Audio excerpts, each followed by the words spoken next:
You're listening to The Voluntary Life, where you can hear ideas for finding freedom in an unfree world. Visit thevoluntarylife.com to connect with the show and hear all past episodes. Here's your host, Jake. Hi everyone, it's Jake here. Welcome to The Voluntary Life. This is an episode about entrepreneurship. One of the questions that I get asked a lot is about starting a business, from people who are interested in starting a business, thinking about it, and also trying to think of what kind of business they might want to start. And I've done a few episodes on this topic in the past, but I thought in this episode I would share with you a chapter from my book, Becoming an Entrepreneur. Chapter 2 is called Something People Want, and in that chapter I talk about the different skills and abilities that you need if you want to start your own business. So I'm sharing this chapter of the audiobook with you in this episode to respond to the question that I get a lot about starting a business. I hope you find it helpful if that's something that you're thinking about. I also recently shared chapter 1 from my audiobook in episode 348, which is called Breaking Free, and I had a lot of nice feedback from that, so I thought I would share another chapter with you. If you like this episode, you can get hold of the whole audiobook, Becoming an Entrepreneur, on audible.com. And if you use my affiliate link in the show notes, then you can get it for free by signing up for a free trial of Audible. And if you decide that you don't want to stick with Audible, you can still keep the audiobook. If you prefer to read books rather than listen to them on audio, then you can also get Becoming an Entrepreneur on Amazon in Kindle and paperback format. Also, for listeners who support the show through Patreon, there are various rewards at different levels of support. And one of the rewards is to get a free copy of the whole of my audiobook, Becoming an Entrepreneur, as well as my other book, Job Free.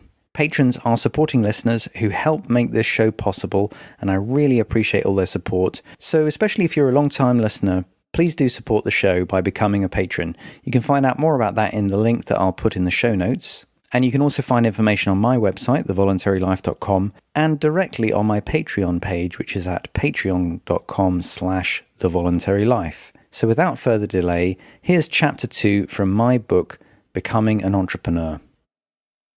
Chapter 2, Something People Want. In a sense, there's just one mistake that kills startups: not making something users want. Paul Graham. The way to prepare for entrepreneurship is nothing like the way that you prepare for a career as an employee. The model of preparation for life that I learned was certification, passing exams. This is the idea that you gain access to the next stage of your life by showing various important people that you can pass their tests. You pass school exams in order to get into university. You pass your university degree in order to get a job. Many people go on to pass professional exams in order to practice a restricted profession. I was very embedded within this approach. I got a bachelor's degree, a master's degree, and a doctorate. This is fundamentally the employee way of thinking. The jobs are out there, pre-made. Your path to obtaining a job is also predefined as certification. Your task is to adapt yourself to fit one of these predefined paths to a pre-made job. School conditions us into the mindset of training for a career comprising such jobs. Career guidance counselors, themselves lifelong employees, give advice about particular jobs for which, supposedly, you would be well suited. The underlying premise is that you are destined to go and get a job. This doesn't prepare you for the challenges of creating your own venture.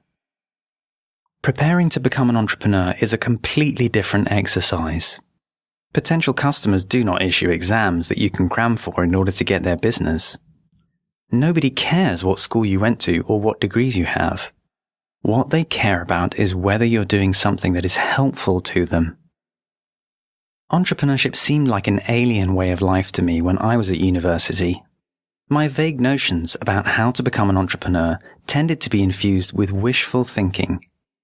I thought the key was to have a brilliant idea, that eureka moment of inspiration. However, that is not the most important requirement for starting a business.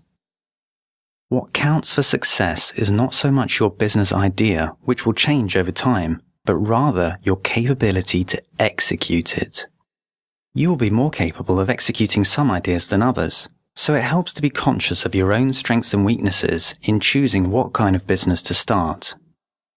In this chapter, we will review what capabilities you need and identify how to acquire, develop, and master them. Put simply, your business capability is just your ability to be helpful, to provide value to others in a way that they recognize and appreciate.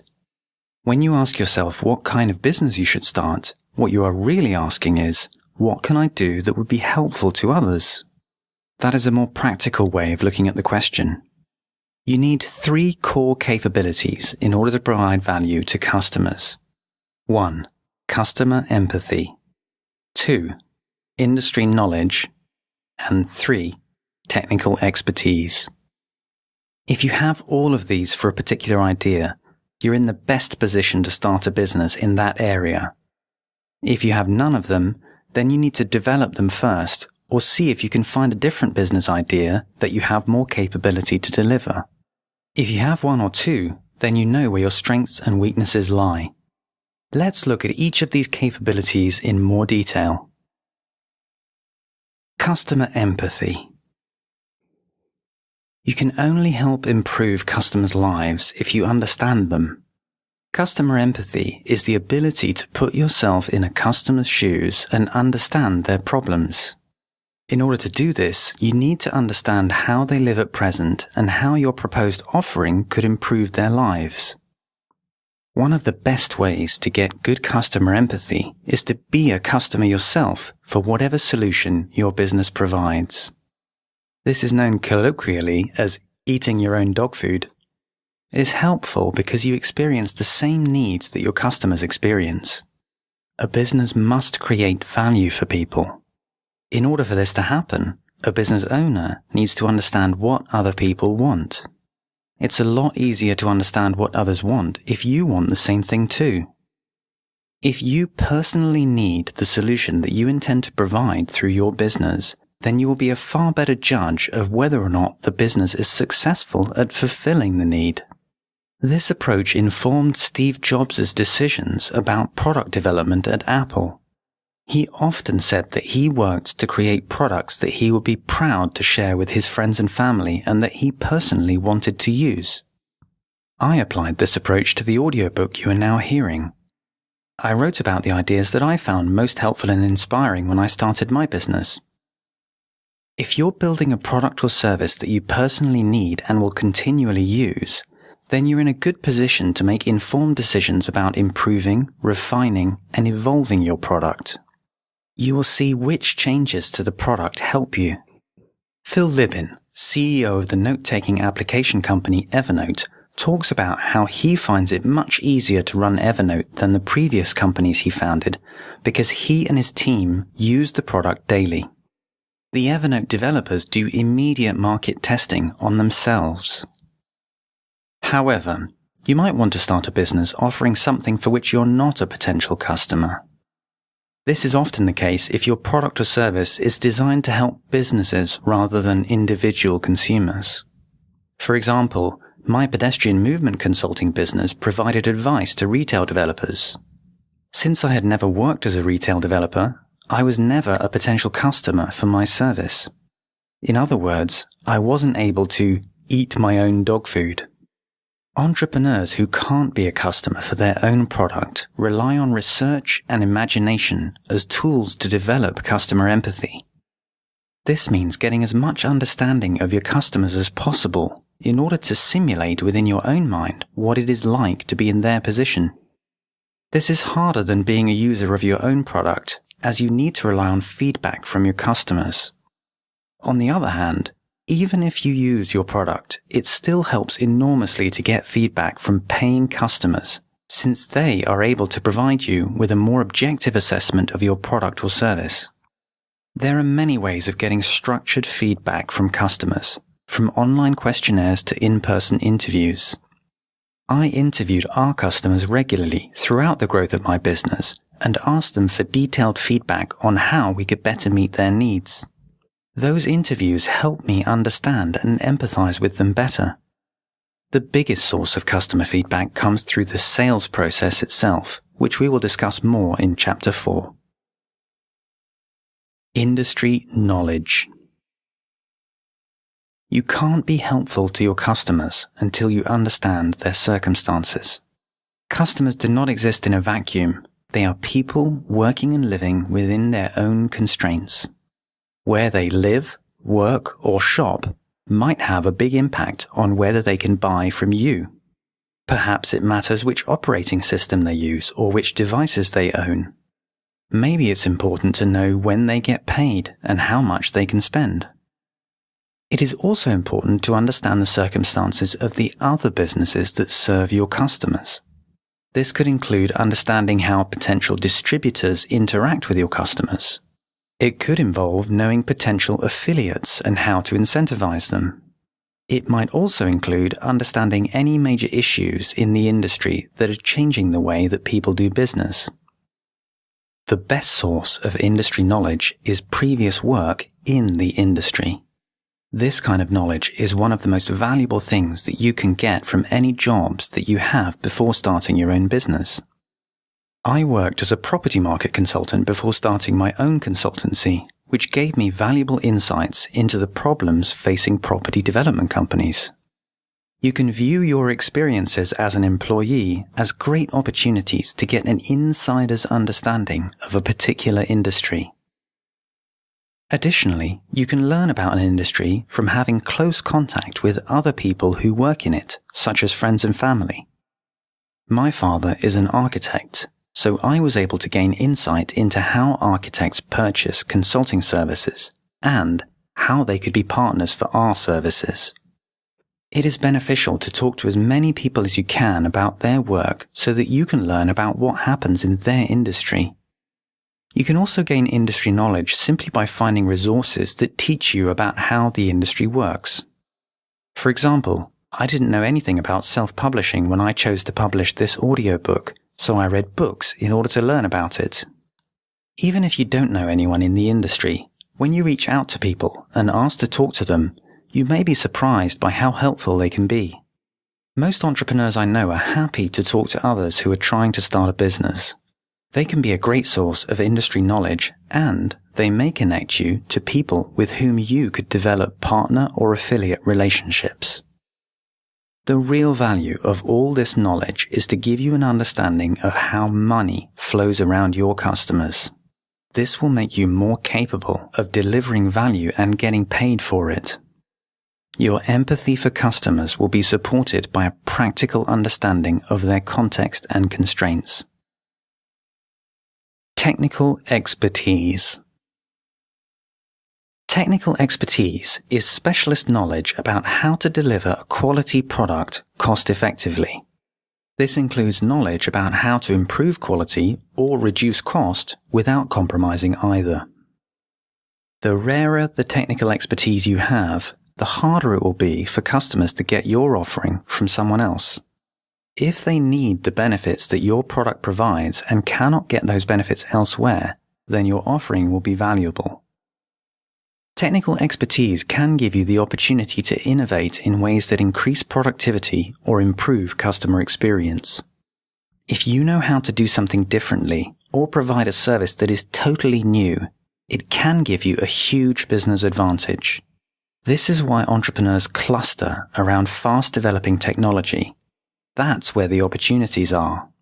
Fast-developing technologies are risky and uncertain. Therefore, there is less competition and a bigger potential upside.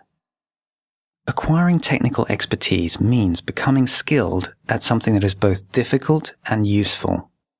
The starting point for this kind of expertise is to immerse oneself in a chosen subject area and learn all there is to know about it. However, knowing about a subject is only a precondition. The expertise lies in the ability to do things with this knowledge. For example, create more beautiful music, code better software, or coach people more effectively. It's not about what you know, it's about what you can do. Developing technical expertise seems similar to the kind of learning undertaken in school or university. For this reason, it is easy to focus on your need for technical expertise at the expense of customer empathy and industry knowledge. Learning techie stuff may feel familiar, At least it did to me. This often translates into a focus on improving the quality of your product or service. The danger is that if you focus on technical issues without sufficient regard to customer empathy or industry knowledge, you will end up making improvements that nobody cares about. I was conscious about the technical expertise needed for my business, but I was quite unaware of the importance of customer empathy and industry knowledge, so I focused on research and development at the expense of sales. In the first year, I spent a huge amount of time and energy solving the technical problems necessary to get our software to work. I devoted much less time and energy to the vitally important question of what our customers really needed from us. As well as technical expertise relevant to your specific industry, you also need to develop technical expertise in the practice of running a business itself. This expertise is totally alien to the employee mentality taught in school. Business expertise involves a range of abilities to sell, to track operations transparently, to create standardized workflows, and to steer your business towards profitability. We will look in detail at developing these general business skills in later chapters. Build your advantage. Here are the 3 important things to remember about preparing for entrepreneurship. 1. Choose a venture for which you have great empathy for proposed customers. Ideally, be a customer yourself. Eat your own dog food. 2. Develop your industry knowledge by working in the industry, talking to people who understand it, and reading about it. 3. Build your technical expertise by developing rare and valuable skills in your proposed area of business. In the best case scenario, you will create a business for which you have great customer empathy, perhaps even as a customer for your own product. You will have industry knowledge, and you will have unique technical expertise. However, you probably won't start with all 3 capabilities. By reviewing the areas where you are weaker, you can identify which capabilities you need in order to start a business and plan how to acquire them. Developing your capabilities will give you an information advantage for entrepreneurship. Prepare yourself so that you have a unique understanding of what your potential customers really want, what their circumstances are, and how to resolve technical problems relating to them. If you understand these things better than most people, then you have an advantage. That is where the value lies. As the science fiction writer William Gibson said, "The future is already here. It's just unevenly distributed." If you know things in advance of others, you are able to see a little part of one possible future. You can make your vision of the future come true. In order to do so, you need to be conscious of your purpose. Thank you for listening to The Voluntary Life. If you like this podcast, please show your support by becoming a patron of The Voluntary Life on Patreon. Your support will help to grow and improve the show, and you'll get access to a treasure trove of rewards, including bonus episodes. Visit thevoluntarylife.com to learn more.